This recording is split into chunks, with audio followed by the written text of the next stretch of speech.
Hi, my name is Kisha Brown, and I am the founder and CEO of Justice Connection. And I am proud to be building the premier lawyer and legal referral service for you. Black women are one of the fastest growing groups of entrepreneurs in the United States. Yet despite our hustle, it's been challenging for Black women to raise capital. Since 2018, for Black and Latinx women, we've only raised 0.64, that's right, 0.64% of all venture capital funding. That's why I decided to come to my community, the Justice Connection community and family. We are better off having access to solid legal counsel. It makes our community stronger, our families more secure. We're able to defend ourselves if anything should arise. It's important to have someone who can relate to you, understand your background, and is culturally competent to handle your issues. I started this journey because I was always asked for a legal referral. Kisha, can you find somebody who does criminal law? Can you find somebody who does family law? Sometimes it would take me hours, sometimes days to make that connection. And I felt like, one, as Black lawyers, we were leaving our communities most vulnerable by not having a concerted network that connected us. And quite frankly, businesses and corporations who were looking to diversify their ranks didn't know where to go.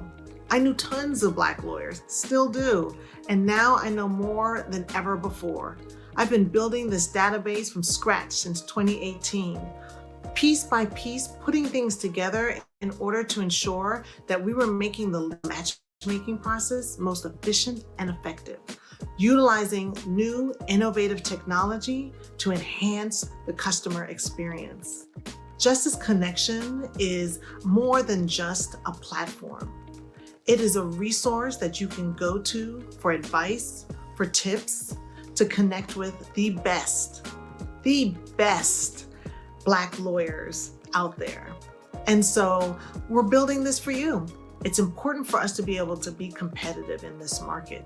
We need to get the word out by connecting with communities, churches, sororities, fraternities, businesses, local and enterprises. It's important for us to stay ahead of the game as far as creating innovative technology. We're set on utilizing the most recent artificial intelligence and natural language processing to make sure that the legal matchmaking process is efficient and effective. We're also looking to build out our team. And so brick by brick, we are committed. We are committed to bringing you solid legal resources and solid legal referrals. So I just want to thank you all for considering Justice Connection. Please follow us on Facebook, Instagram, Twitter, and LinkedIn. Subscribe on our website at www.justisconnection.com. Thank you to the entire team and everyone who's lifted us up in prayer and continues to support us. We want to continue to support you as well. We want to keep you informed in the Justice Connection family so that you know where to go if and when you need legal resources.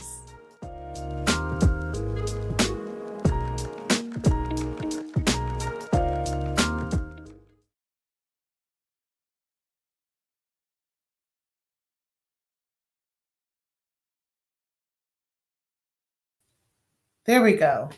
Hello, good evening, Justice Connection family. I hope everyone is doing well tonight. Look, we are here to bring you quality legal services. Mr. Crawley, good to see you. Peace and blessings to you. But I got to make sure that we're doing this with a good internet connection. So my producer might let me know at some point if my internet is acting up. Because, folks be trying to do the most, and Comcast is not trying to let me be great sometimes. So we're going to work on that. But I want to welcome everybody this evening. Here we are, another Thursday, and we are coming on the heels of the Derek Chauvin trial coming to a close, at least at this level. He was found guilty, and on all accounts. We might get into that a little later with our guests. But I want to recognize that we are all feeling a little heavier than usual as we digest and process everything that's going on in our country, how it affects us personally and our entire community. And this is a time more than ever for us to really tap into justice, demand it, right? Go after it. Require that this country give us our due justice and continue to pound the pavement on it. We built this country and we deserve nothing less than excellence. And so this evening, I'm so excited. I'm excited, y'all, to bring to you an amazing attorney. Her name is Bernice Mireku-North. And Ms. North is barred not only in Maryland and the District of Columbia, but also in Texas, big old Longhorn state as well. And so she is a gift to us. And she's going to break down a number of things, especially when it comes to our wealth and when it comes to our body, preserving our wealth and our personhood. So with that, I'll bring on Denise. I'll bring on Bernice and we get this party started. Good Bernice, evening. Hello. Good evening. Good evening. I'm good, thanks. Thanks for having me on tonight. Yeah, it's so good to have you. You look great, sound great. Good to you. Yeah, I'm looking forward to connect. Look, we just saw each other yesterday. I'm like, it's been such a long Yeah, right. Well, I mean, I just thank you again for having me and for your leadership in Justice Connection and really creating a phenomenal lawyer referral network. So I'm happy to be here, happy to serve. Thank you. I appreciate that. And so before we get started, I usually don't do the big bios because I feel like I never really like to listen to other people's bios. I'm going to get into the stuff, the good stuff, and hear about them as we go along. But I do want to start off with two questions. One, letting folks know where you went to law school so that they're like, okay, she legit, she a lawyer, right? And then two, why you went to law school. So those two questions, where and why?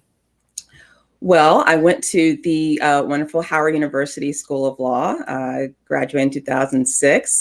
And, the lawyer route was always a personal passion of mine. I grew up watching like the Perry Masons and all those other shows and always wanted to be that advocate for other people. And then where I grew up in Montgomery County, I grew up in Silver Spring. It's this, somewhat familiar town if you're in the DMV area, but outside, not a lot of people know about it. But I grew up in a apartment complex that at one point was dealing with police raids and drug trafficking, and kind of going through that experience, I kind of learned as a young girl the importance of really protecting communities regardless of income or zip code. And so that's why I went on to go to University of Maryland for undergrad, and then I went straight to Howard for law school because I didn't want to wait. I wanted to try to get on the justice path right away. Took a lot of opportunities to work in public service, and then eventually, after clerking for a couple of years, I went on to become a prosecutor in Anne Arundel County, Maryland, where I served for 6 years. And then, after a while, went to private practice, and then got on my own. So that's a little bit about me. I've always been passionate about achieving justice. So I believe it's a journey, not so much a destination. It's a journey that we all constantly have to be on and be on the right path. And so that's why I'm passionate about not just criminal justice, but economic justice as well. All right. That's why we get along so well, girl. That's right. Yeah. And just really quick, can you just for folks viewing at home, sort of what is clerking? You mentioned that you clerked. Sure. And you could just say a little bit about, what clerking is. Thank you for that, because I loved clerking. Clerking is an opportunity to work for a judge, whether it's a trial court, where you're, seeing the people, with juries and jury selections, just like the Derek Chauvin trial, for instance, being someone that's working for that judge, the one in the black robe on the bench, helping them draft memos and kind of helping them with their dockets for the day and things like that. Those are the clerkships that I obtained. There's also other types of clerkships where you're like working at the appellate level. Basically, if something goes wrong at the trial level, what can you appeal to the higher court to make a decision? And then there's law clerks there at that level. Wonderful opportunities to really get an understanding of this criminal justice system, as well as the civil justice system as well. Fabulous opportunity. And I had the opportunity to clerk not only in the District of Columbia, but also in Prince George's County and Circuit Court, Maryland. Both phenomenal places to work. And yeah, I learned a lot. So if anyone's interested in law school and doesn't know about clerkships, definitely contact me, because I know a slew of people that will co-sign on the value of that opportunity.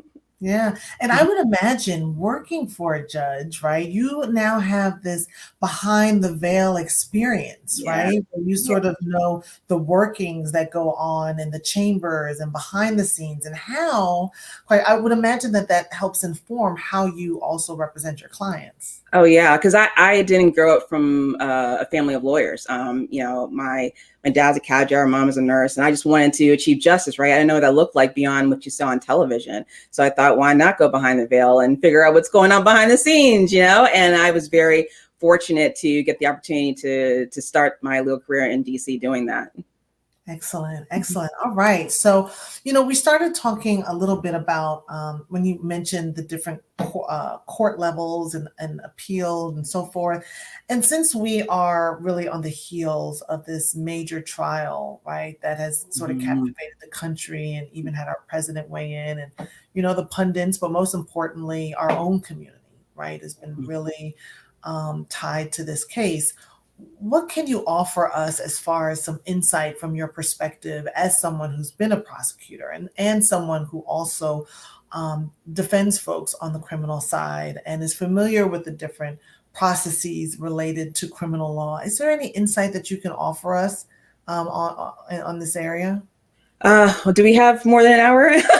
Yeah, I'll keep it is a lot. it brief, because it's been, I mean, we had scheduled this time to talk, not knowing the verdict was going to come in. So clearly it is fresh on my mind. And I've been reflecting a lot on the decision. I can tell you, as a prosecutor, I know it was not easy to try that case. There's a reason why the Attorney General got a slew of attorneys to help that were in private practice, that were in the office, of course, because it really took a village to overcome this perception that you can trust what the police reports were saying. If not for that 17-year-old that recorded and many other videos that surfaced, we wouldn't have known the truth. So, my mantra now is to tell my clients, videotape everything. You just don't know. And it's unfortunate that we have to live in that state of affairs, but you just don't know. Because when a prosecutor gets their case, they get the police report, they get the information, and that's what they're working with. And it's really hard to break outside of what they believe to be true, because, we as a prosecutor, I used to be a prosecutor, you're working with these people in and out every single day.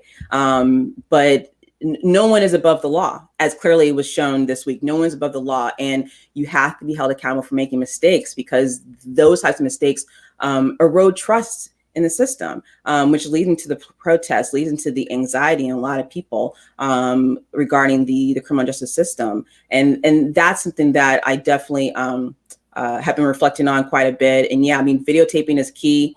And just being cooperative, with the investigation and with the trial was very critical. And I feel like that's something that needed to happen. And I felt the jury felt the same way. The case was pretty much a slam dunk for the state. But I think both sides, on a lawyer perspective, practicing law, I think both sides did the best they could with the information that they had. Including the defense. They did the best job they could. But the facts were the facts. The facts were the facts, and that was a murder. Now, what the sentencing will be is another thing to worry about. I mean, there's an interesting case in Texas where I'm drawing a blank on the woman's name, but a police officer thought it was her apartment on a particular floor in her Dallas, I think it was Dallas apartment, and shot an unarmed Black man, eating ice cream. And I think she got like 10 years. So the justice, as I said, it's not, for me, it's not a destination, it's a journey. You constantly have to push the needle towards getting to that point. And that's something that we're all trying to grasp with. A lot of the comments right now, as a result of the trial, have been like, justice has been served, or no, it's not justice, accountability. I mean, that goes to show you how we are really trying to redefine what justice means in our country right now. Because I think that is it strengthens our country by having some sort of common understanding. And are we ever gonna get to a common understanding? I don't know, but we need to work towards that. So, on a legal practice level, I think everyone did the best job they could do. But on I think in terms of society, that verdict needed to happen. And we're all kind of having to wait on the sentencing and see what justice is really going to turn out to be in this case.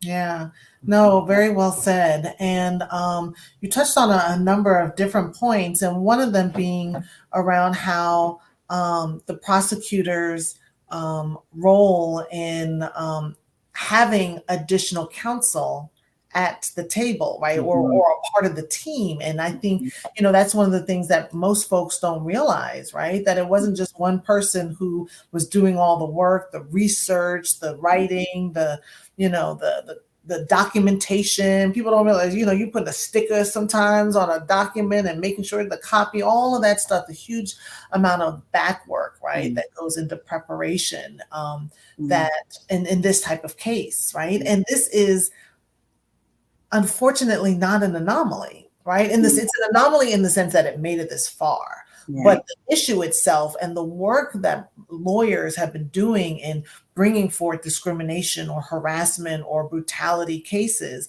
isn't new, right? And so for folks to witness sort of the days of trial, do you think that it was a good reflection on the work that goes into goes into a case, right, that a lawyer puts in? Because I'm sure you get sometimes, when your fee comes into play and everybody needs to get paid for the services they render, right? And oftentimes people don't understand what they're paying for, right? And do you feel like this example, though, shows sort of like, hey, there's a lot of work that lawyers put into this, and they're rarely just doing it by themselves. They're usually having to get, whether it's an investigator, a paralegal, a receptionist, an assistant, somebody to aid. Because, sometimes the fee part about lawyers sometimes scares folks, like, oh, it just costs too much and they just taking your money. But I want you to talk about, this example and sort of the work that went into it and how it reminds you or is reflective of the work you do for your clients as well.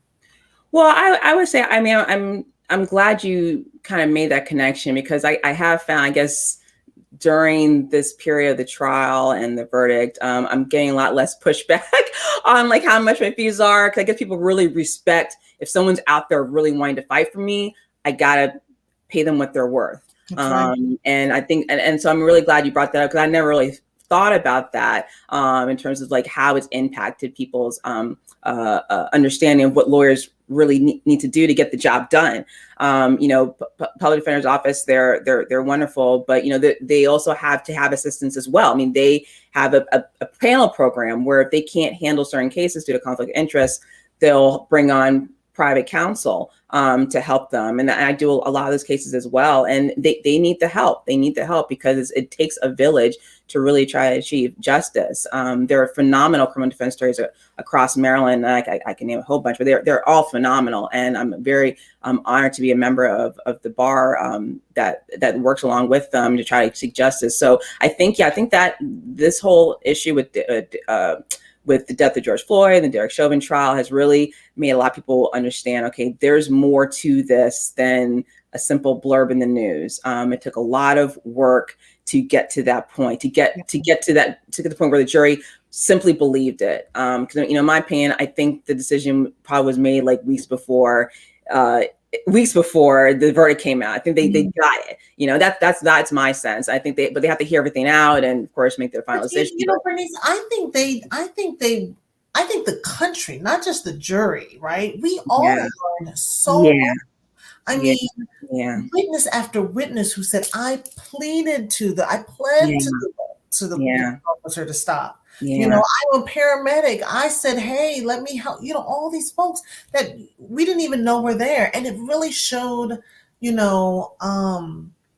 how the community, right, can make the real impact on police, on changing police behavior, on holding police accountable, right? The lawyers are definitely a super important part, but without each one of those community members standing in the gap, right, we wouldn't have necessarily made these connections, right? That got us to the end result that we felt was closest to justice. Yeah, yeah. It was a wake-up call for so many people in so many different ways. People that aren't that close to the system, people who are, part of the system. I deal with clients that have a wide range of issues, whether it's, drug abuse or, uh, unfortunate history in their background, in their upbringing, whatnot, and they're all trying to navigate life, and sometimes something happens where they just hit rock bottom. I also have people who are doing well professionally, but there's a bump in the road. And both spectrums of our society, those people that have those lives, I think everyone is learning, okay, well, regardless, you need to have someone strong and who cares to represent you and not just see you as another case. Right. I also find that, now that court's back in session in Maryland, there's been, I can sense more compassion at least in the judiciary that I've seen in terms of some of these cases. And everyone is, I think, as you pointed out, the country has had a huge change of heart in terms of how we're improving our justice system. I mean, we know it's a slow system, we know it exists, but we know the ugliness of it if we don't check it. And that and what happened.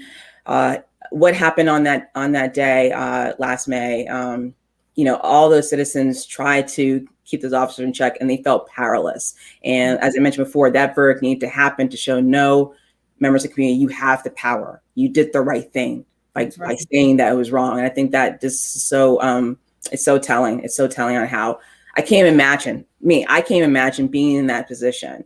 And I practice law, but just feeling that powerlessness.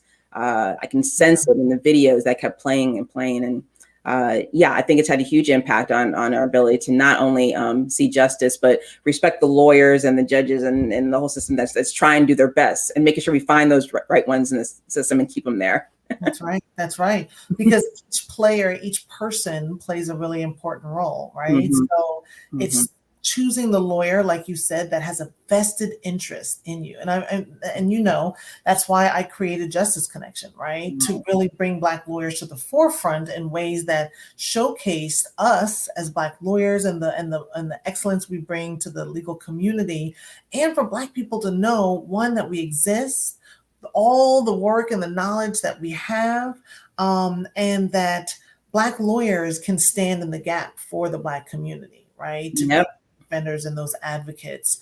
And as you know, in some of the criminal trials that you do when you're defending folks, what would you say is one of the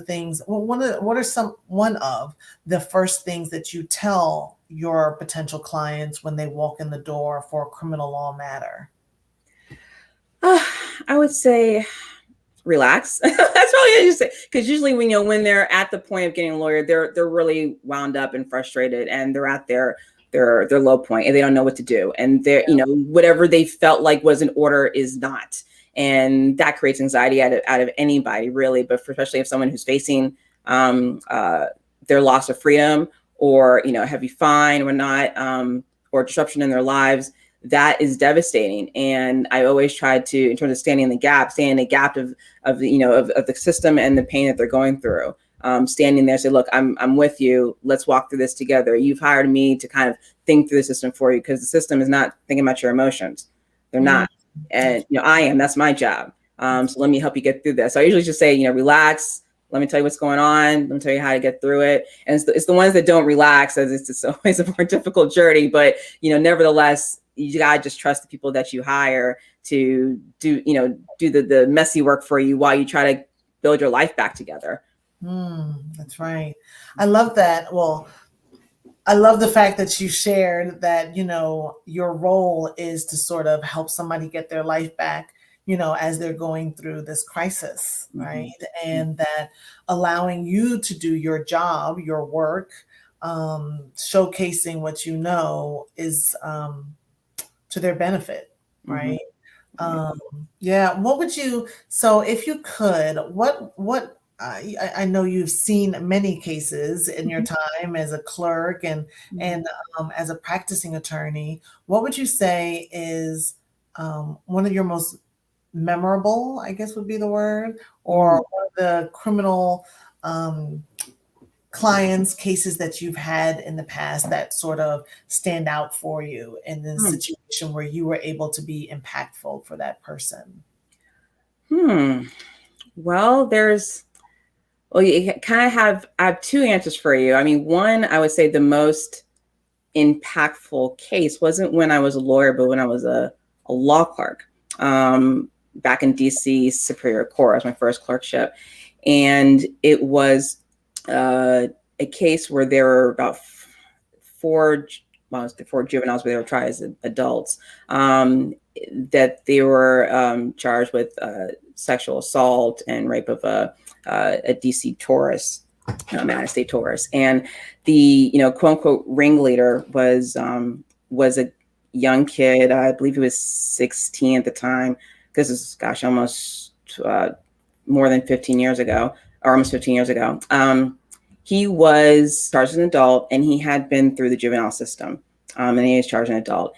And this is my, my first foray into to really seeing the criminal justice system play out in terms of, doing the pleas and, how all these co-defendants come together and why one person should take a plea earlier or not, things like I was learning a lot about this process. And when this kid pled guilty, he was the last of the group. And he got about 41 years in prison. And I remember, this is more than 15 years ago, but I remember the mother sobbing, the prosecutor's head was low. Everyone was so in pain. And it is something that has stuck with me for the rest of my life. I can tell you, that is the most impactful case I've ever dealt with. I went on to clerk in Prince George's County, and I have many other clients who I feel like I've made an impact. But one second, as goes with life and working from home, I have a little one that wants to show her presence. You want to say hi? Hi. Okay. All right. Mommy's almost done. Okay. Keep hugging you. Okay. Wonderful. Okay. Mommy's almost done. I think Daddy's asking for you. Okay. Oh. Yeah. You can close the door. And that, folks, is how we live our lives in the COVID-19. No worries. No worries. We just roll on, right? That's it. Yeah. That's working as a mother. So that was the most impactful case. So all the cases I've had since then, I'm just grateful that I made a difference. There are people that, especially the ones that are, have families and they're just trying to, make ends meet, and then they fall into the cracks, whether they're going through a personal family crisis or there's a drug issue, they fall into a cracks and they get a charge, and just helping them navigate that particular moment in their life. I take those little victories every day. So I have a whole bunch of victories like that every single day. Excellent. So, that touches on an issue that so many folks really have problems with. You all right? No, I'm good. That's how it goes. No, I was going to say, so many folks really wrestle with juvenile law, right? And the issue of trying children, because let's call them, I hate when we call them juveniles because that makes them seem different. Children, right? The word juvenile is for the children's court system. And we should really call it the children's court so that we remember who we're impacting, right? When our police officers pick up a 6-year-old and handcuff them and put them in the back of a police car, they are talking children, not juveniles, right? And so I'd love to hear your thoughts on, in that case, there was a child who was sentenced as an adult, and what we can do better. Like, what are you seeing in the courts when it comes to how we're treating our children, and especially Black children, because that's who's disproportionately being impacted. What are you seeing as someone who's in the courts every other day? With how our court system is treating our children, our youth? Well, I remember my stint in juvenile as a prosecutor was the most, talk about the first incident I told you about was the situation when I was a law clerk. So the idea of juveniles being treated as adults has always had a profound impact on my life. And I definitely have a bent against treating kids as adults. I think, as you see with my kid, they think they know everything, but they don't, right? And there's science out there saying that, kids' brains develop slower than the criminal justice actually wants to portray them as adults. I mean, 18 being charged as adults, their brains don't develop until 24, 25. I think that's what the statistics say.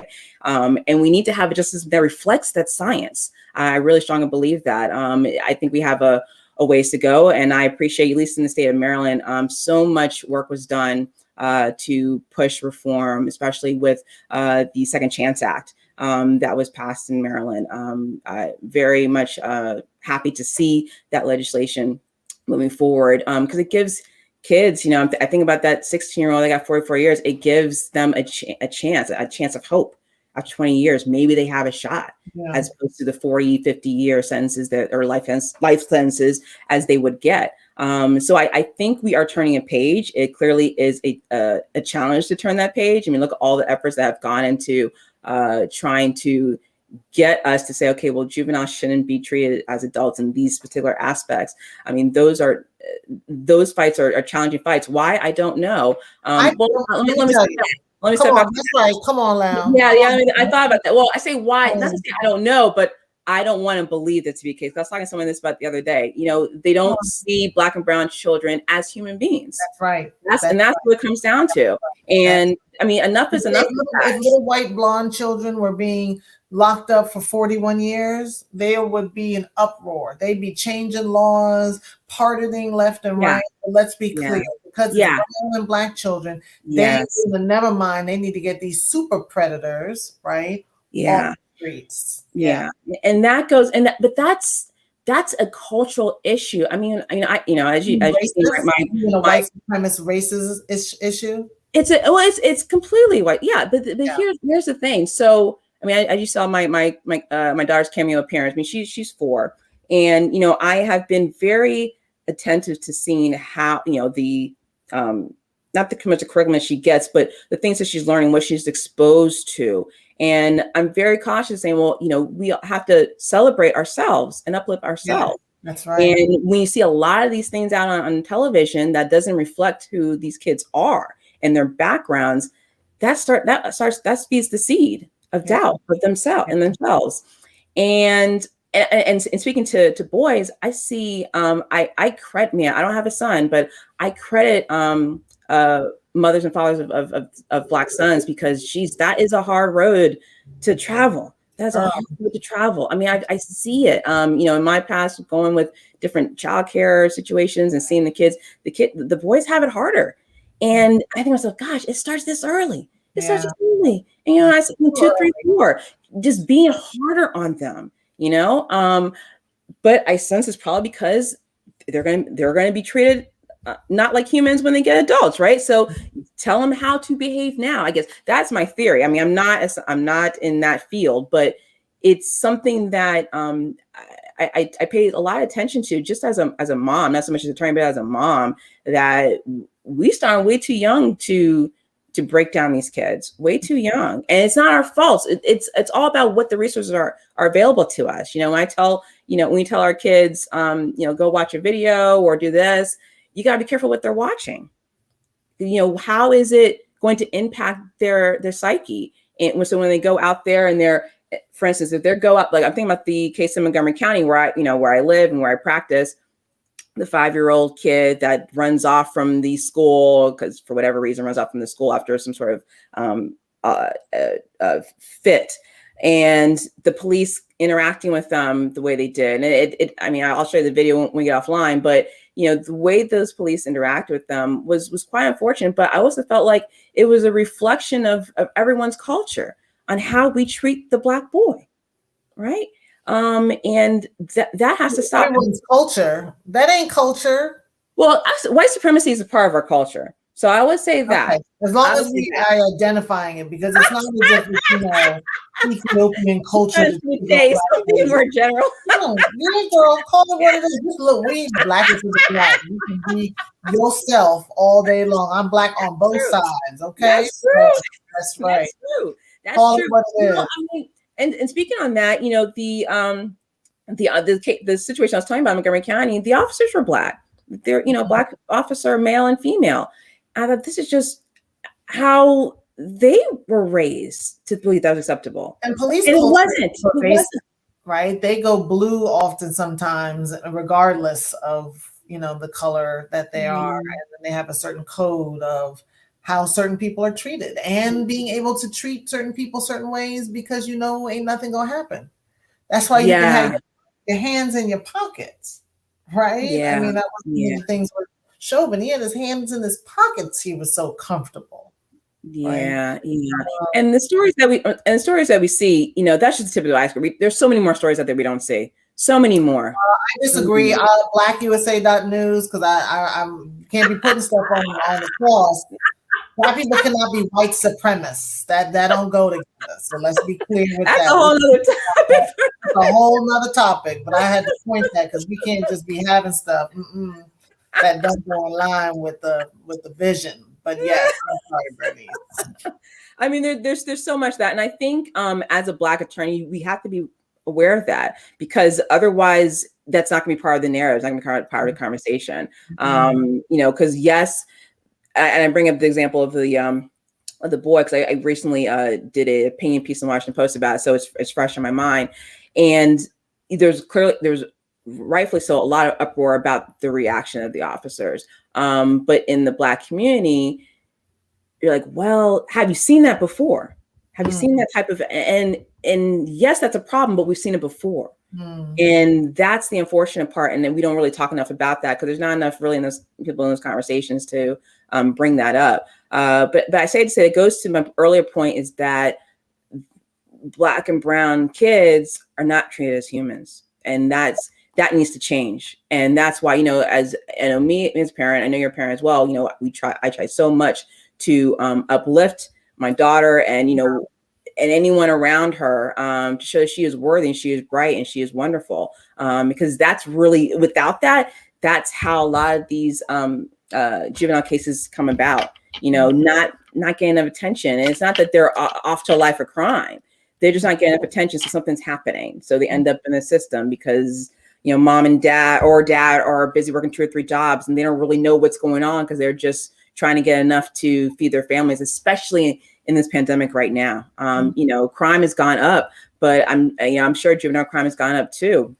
We had a case earlier, I think in the last few weeks, I think in Prince George's County, where a 12-year-old shot a 13-year-old and they were out late at night. It's like, how that even happened? They're late, out late at night on a school night, But it's a lot. I mean, and I could talk about this forever, but the bottom line is the sense of treating kids as kids needs to change. And we all know the kids in the system are Black and brown. So we need to start having those conversations and changing the narrative and changing the way we view our children in society. Yeah, no, very well said. Very well said. I do want to touch on one of your other specialties, if you will, right? And so Bernice is an avid promoter of Black people and people in general. I know you're really passionate around folks preserving their wealth, right? And being strategic and smart about how they pass down their wealth. So I wanted to touch on that and give you an opportunity to really share some insight and some tips with folks on what folks should be thinking, because Bernice, I know that it can be a struggle sometimes, to get this message across about what estate planning is, a will, advanced directives, the whole gamut, and getting folks to really see themselves in this narrative. So how do you get the word out? How do you connect with people around estate planning? Well, a lot of my connection is with not just, looks like we lost you there, but I can certainly answer the question until we get you back. So a lot of okay, we're good. Okay. Okay, so in terms of estate planning, a lot of what I do is just, really just having a lot of community conversations and having platforms like this to kind of introduce people to estate planning. I mean, I'm a child of immigrants, so I definitely empathize with a lot of immigrant communities that don't necessarily think about these tools to preserve one's wealth. But the critical things that anybody needs is a will. Basically says, what are we going to do with our stuff when we are gone? And then a power of attorney, which is, what am I going to do with my stuff when I can't make decisions on my own, regarding my money or my other property, and an advance directive, which is who's going to take care of my health decisions when I can't figure out for myself. I mean, those three things are critical for anybody. And a lot of people don't understand that because everyone's just so busy living their lives. But just taking, it necessarily have to be a day, but taking a couple hours, every week or every other week, just to kind of put the pieces together as to what do you want to pass down to your family and your loved ones is critical, especially and especially if there are issues where you have children or any members of families that might not be in the best position to have your assets when you die. So it's probably better to have someone else take care of them. And that's where the tool of a trust comes in, whether it's a trust to take care of your special needs children, or a trust for someone who you feel like, okay, well, if they get my assets, they're probably in the best shape because they might be dealing with drug addiction or other aspects of their life where they're not quite stable. Those are things that have to be considered, and no one really likes to talk about it, but a lot of it just comes down to getting used to having these conversations, kind of dropping little hints like, what do you think about this? What do you think about that? With the ones that you love and you want to protect when you die. So those are some of the basic things that I offer with my clients, just kind of giving them an understanding so they can be comfortable having those conversations and moving forward. Excellent. So when you're first, and I always kind of touch on sort of that first conversation because it's getting folks in the door, right? Mm-hmm. In a sense, because when somebody is in the door, they're like, okay, I've thought about this, I guess, enough to be open to want to pursue something. I haven't been able to really, there have been certain parts of my family that I've been able to get in the door. Some folks are looking around the door. Some people know there's a door, right? There's so many different places that we are at as a community. And to have so far to go and really learning about this, because I believe the more we learn about, estate planning and will and the whole system that really exists, we'll be more likely to want to engage in some form or fashion, right? So how would you suggest that people sort of approach this, right? It's I almost feel like saying, you need to get your estate done feels so like daunting, it feels sort of like, do I have an estate? Let me get an estate first, right? Or like, oh, how do I work this out? And I feel like there's got to be in your, you see this all the time. Like there's got to be something that you feel like, what is it that you advise folks? Let me get that straight to. What do you advise folks, right, who are like on the cusp? Well, the government, wherever you live, already has an estate plan for you. And so you got to ask yourself, you worked really, really hard all your life to get what you need, to get what you need for your family. Do you want the government to decide what to do with it when you're gone? That's really what it comes down to. I mean, is that what you really want? If not, then you need to take the time out and craft something that says what you want, what your desires are. That's really what it is, because, the government doesn't know you. They haven't sitting with you at the dinner table. They haven't driven with you to work. They don't know you like you know yourself, and they don't know your needs like that the needs of your family. So that's really what it is. Like either you get to it or the government has already set it up for you, and it's not necessarily what you want. And moreover, it gives your family members a peace of mind when you don't have the will in place. Like I said, the government decides for you. There's already set rules in the state laws that says what happens to property upon death. And that can be a costly endeavor to sort out. With wills, you at least have a plan in place for the court to review. And if you don't, it comes down, especially with probate, it comes down to whoever's the first to file to say, hey, I want to, get this probate started. And there might be issues with that. You don't know how many family members want to be the one to be that executor of the estate or not. So that's really what it comes down to. It's like you either want the government to handle your affairs for you, or you, who worked really, really hard all your life to get the money, get the house, get what you needed for your kids or for your family members back home or wherever. It's up to you how you want that handled when you're gone. Wow, so well said, really well said. Can you touch on, just break down a little bit, the whole notion of probate?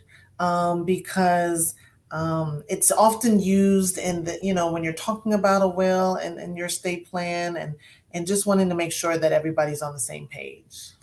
Well, so there's a variety of ways to probate. Probate basically is like, okay, what's going to happen now that you've died? What's going to happen with all your assets? Everything that has your name on, bank accounts, any deeds to a house or the car, anything that doesn't have at least someone else's name on it. What do we do with that? And that's where probate process comes in.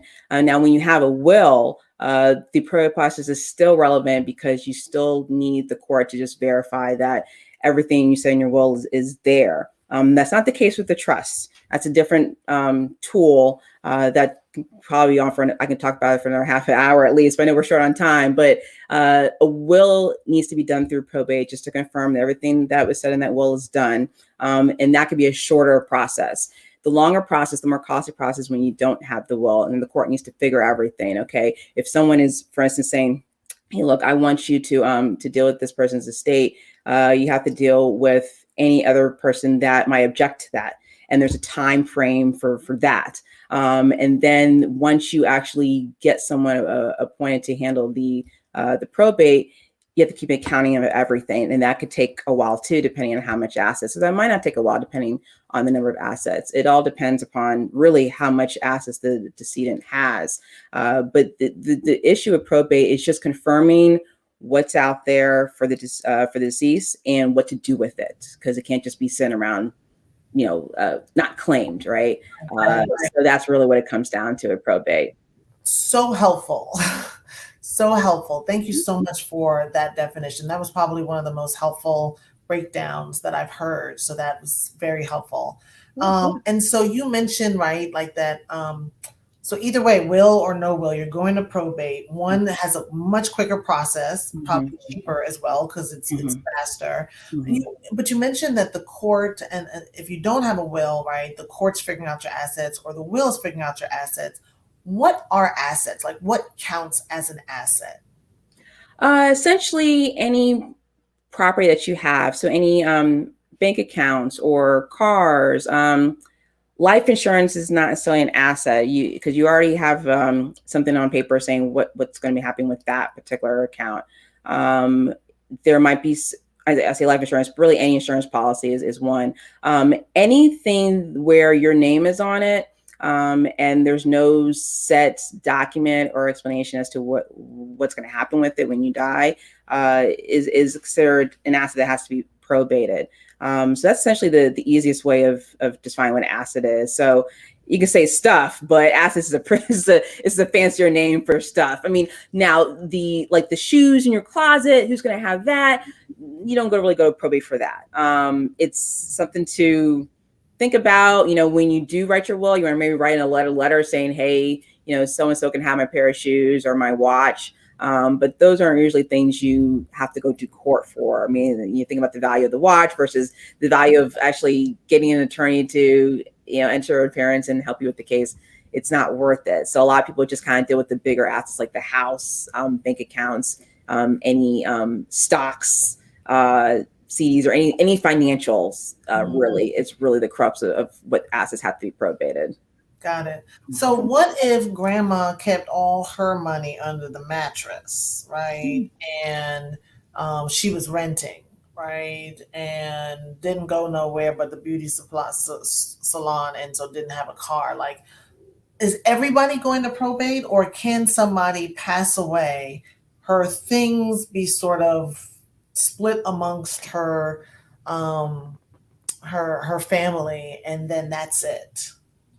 Well, I mean, it really all depends. I mean, it all depends on the number of people that, one, find the money, or two, one, to have an interest in it. A lot of times, especially in these situations where there is no will, ideally the family comes together and figures out what they want to do without having to race to the courthouse. And that's really the ideal way. And unfortunate, yes, and if I broke out, right. That's really the ideal situation. You don't want the fight to break out, right? You want, there's a loss in the family. You're grieving. The last thing you want to do is fight about the money under the mattress. So, what I suggest to clients is, like, just talk it out with the family first and see what if you really, when you actually need to get the attorney involved, because you can sort out a lot of these things, which makes it a lot easier for you. Because if you don't have the will, let's get started on the process of trying to figure out what to do with it. And that's really the simplest way to go about it. So hopefully the fight doesn't break out. That's right. So when somebody comes to you after somebody has passed, is it usually because there is a dispute about assets, money, house, cars, something that there's a court case that some family member has brought up? Are folks usually like, hey, we knew we were going to go to court, or folks like, stuff has hit the fan and everybody is trying to get counsel? Why is it that folks will come to you after? There are a variety of reasons to seek an attorney for probate, but when I normally get a client, usually because, after someone has passed, and they don't know what to do. They don't know what to do. They're grieving, they're mourning, but they know this is the process they have to take. So oftentimes, that initial meeting might be delayed a little bit, because they just want information to kind of sort out what they have to pull together and what they have to bring before there's any filings that occur. So I've been fortunate. I haven't had any cat fight cases yet, but I'm sure some of my other estate planning colleagues have had those situations. Gotcha. So when someone is sort of at that stage, whether they are young or not so young, what are some of the first things they should do to prepare themselves before they come to you, to start the process? Start the probate process. So for example, me, right? Or someone who says, you know what, I have listened to the Black Lawyer Roundtable now for 3 sessions, and Kisha's had a number of dynamic estate planning attorneys who've come and they've shared, and I'm at the point now where I'm ready to talk to someone, right? I'm ready to sort of say, first step, I'm open to this process. I don't have a will. I don't have anything sort of in place. I have kids. I've determined that I do have 1 or 2 assets. Maybe I'm single, maybe I'm married, but I need to talk to someone. And that's all I'm at, right? Mm-hmm. That's all I'm at. I have heard enough to say, this applies to me and I need to do something. At that point, what would you recommend that person who's in this place of like, I need to do something? What would you recommend that they do? Well, a few things. One, start making your list of people that you want to have benefit from, all your hard work and all your assets, and those that you don't want to benefit. I mean, be very clear as to who you want to help and who you don't. That might make it easier for you when you decide what to allocate to certain people upon your passing. And then just start making a list of all your assets. The value of your house, the mortgage on it, because that plays a role when someone has the mortgage passed down to them, or the deed passed down to them. That plays a factor.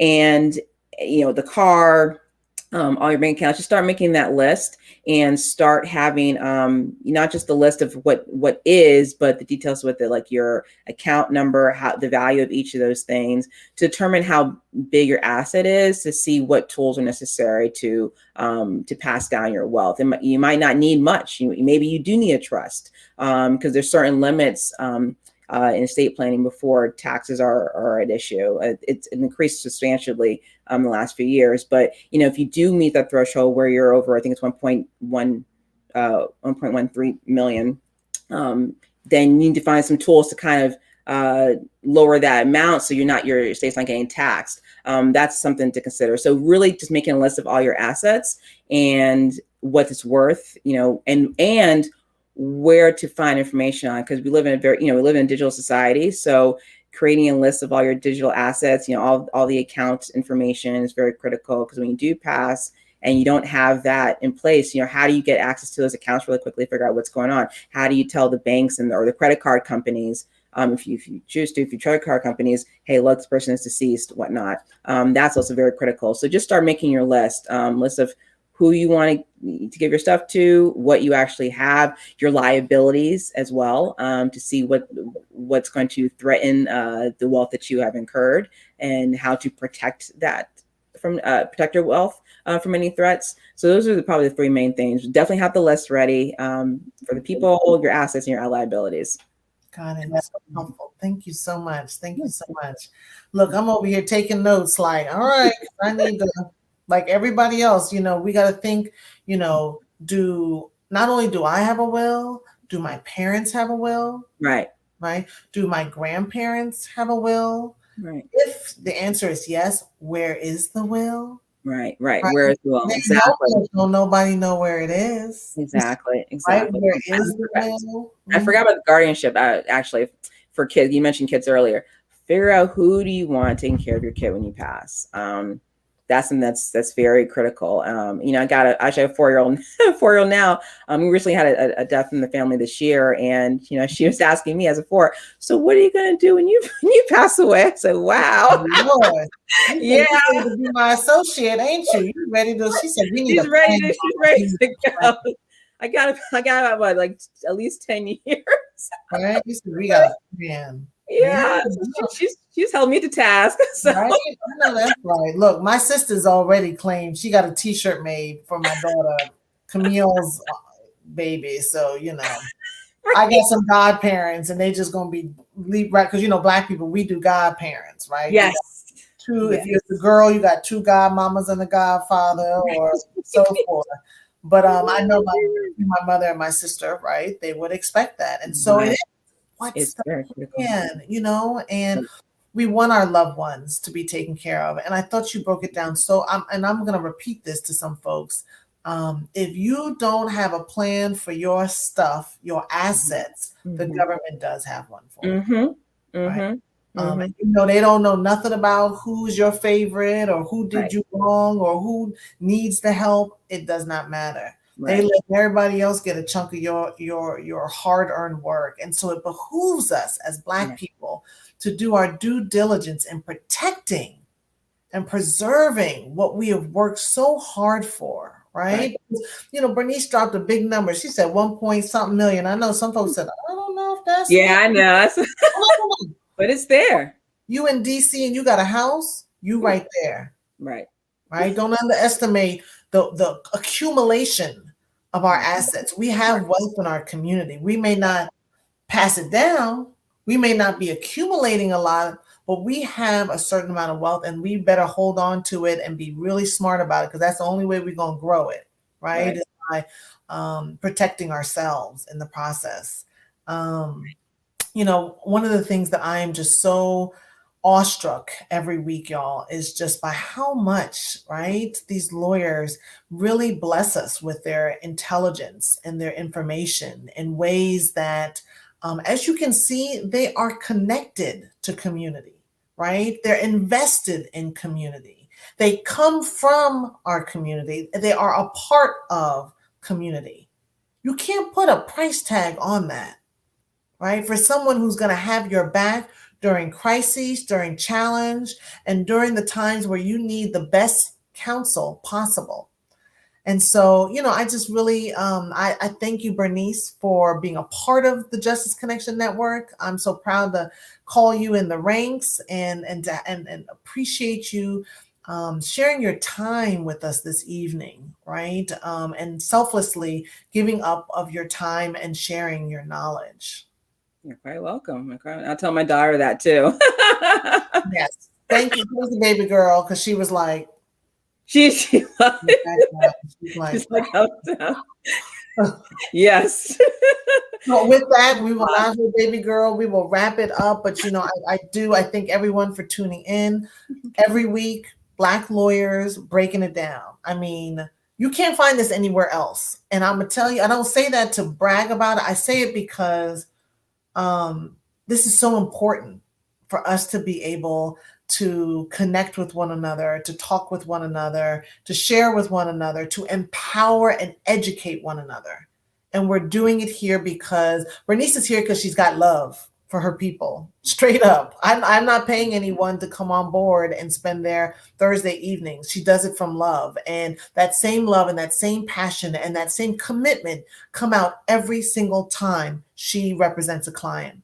And so I know you've been seeing her information scroll on the bottom. I know you see the Justice Connection information scrolling as well. And I invite you to check us out, to subscribe, be connected so that you know the latest information. We're always sending folks legal insight and information and want to be responsive to the community. So if there's an issue, a topic that you're interested in, connect with blackusa.news or Justice Connection on our Facebook pages. Let us know. We will definitely respond. And we want to make sure that we're bringing you information that connects to you in your life. So again, Bernice, thank you so much. Thank you. Thank you. It was a great time. Yes, I had a good time, girl. I'm so empowered. I am on a mission to do some real work in my own family around estate planning. And I know that God has brought so many of you here to the Black Lawyers Roundtable to be able to enrich us all in ways that we can feel empowered and start having these conversations. Because we're gonna have you back, girl. We got, because this is what's the 101. We got to go to 201, 301. Yes, exactly. The time. Yeah, definitely. But it ain't gonna be tonight because it's late, y'all. Okay. Right, it's bedtime for the little one. Good night, everyone, and thanks so much for tuning in. Thank you, everybody. Have a good one. Good night. Bye.